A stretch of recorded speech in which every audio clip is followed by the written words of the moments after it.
That's right. Back at it again, full custom hot dog here, and we're doing another movie review. That's right. Today we're going to be talking about Godzilla vs. Kong. I just finished it, premiered on HBO Max and in the theater. If you're lucky enough to go to the theater, which most of ours are still closed. Still not sure how I feel about going back to the theater yet, even though I'd like to. I miss popcorn. So that's what I'm going to do. It's easy to say you can sit there with a mask and watch your movie, but I want my popcorn. That's how I roll. But anyways, we're not here to talk about me and popcorn. Here to talk about Godzilla vs. Kong, directed by Adam Wingard, which, I mean, if you don't know what this is about, well, IMDb can help us.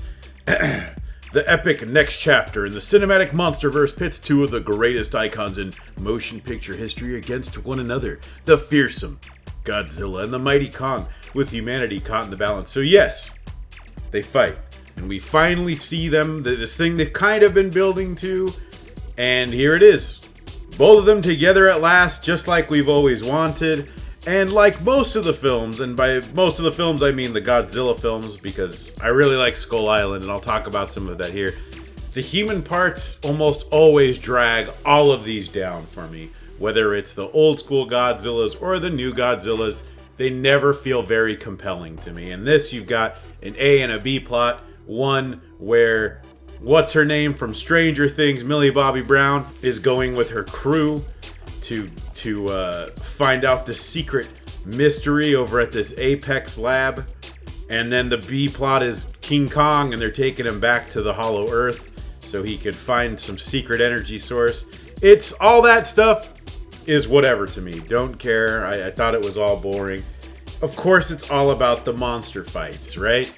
And those are awesome and make me go from thinking this is to this is amazing, because they're not just hitting each other until they're sleepy, but they're just really just beating the shit out of each other. Like, it's pretty brutal. I'm not going to get too much into spoilers, though I do like the little plot twist that's here of, I will say, of a third monster.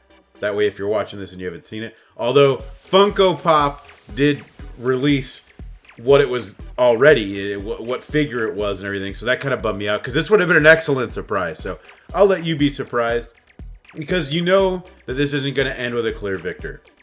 Let's be real here. So they're going to have to introduce a third force. I figured this a while ago, but maybe you didn't.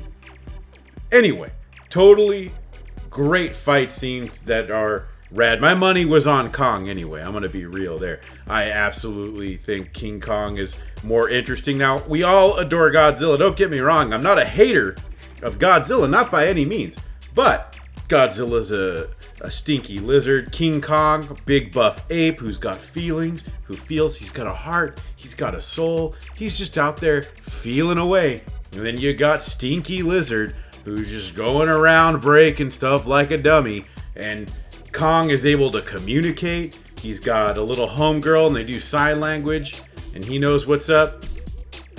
I'm just saying that as a lead, Kong is a much stronger lead, and I feel like they do a lot with that here, and that's great because him and his world are very interesting. Skull Island I really enjoy, if you didn't know. If you haven't noticed, I love it. There's so many fun surprises. It's such a great adventure, and I just mean the setting in general.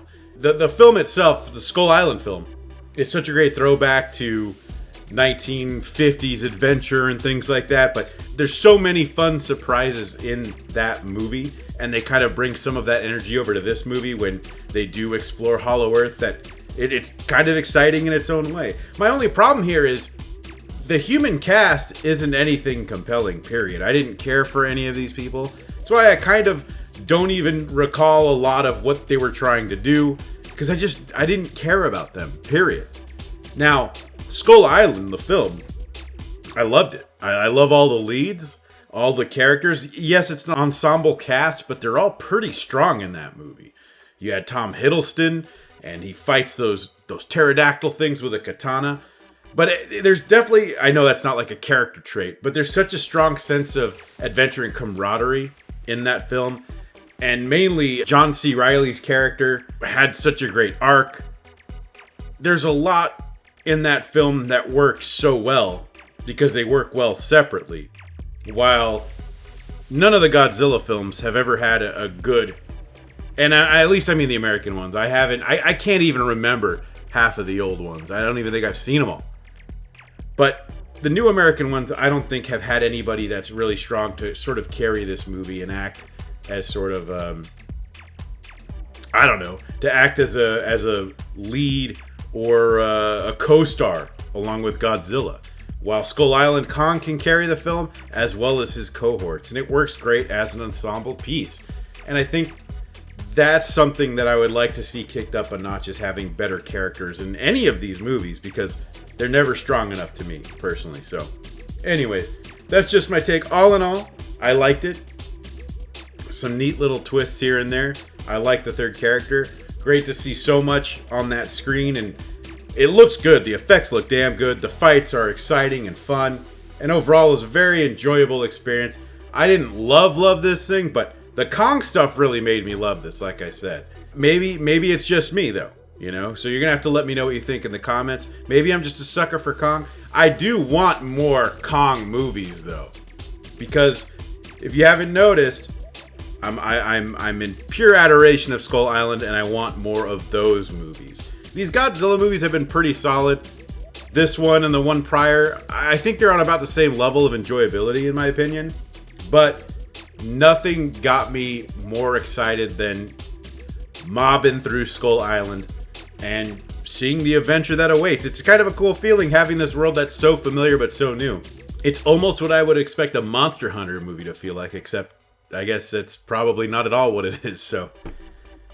Whew, what a bummer I heard that turned out to be. I haven't seen that one yet, so don't spoil that. But let me know what you think in the comments, of course. I am your host, Full Custom Hot Dog. You could follow me on Twitter. It's Full Custom Hot Dog without the last O, because it's just too long for Twitter. So, thank you all for watching, and until next time. If you like what you see, I love what I see. Make sure to hit that subscribe button and the bell for notifications so you can watch whatever comes next. And if you like the music you hear, you can follow me on SoundCloud and Spotify. Check the description for links.